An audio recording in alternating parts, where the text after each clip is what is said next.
You don't fight toxic people with arguments. You defeat them with silence and discipline.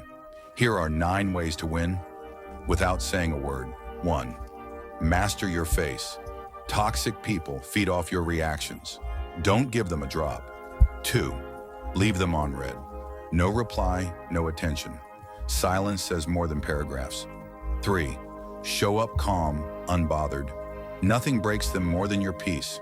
4th, level up privately. Let your success speak. Their chaos can't compete. 5. Cut access, not just contact. They can't poison what they can't reach. 6.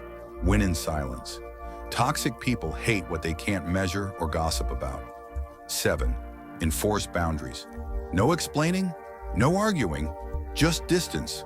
8. Don't match their energy. Their storm dies in your calm. 9. Let them talk. Stay still.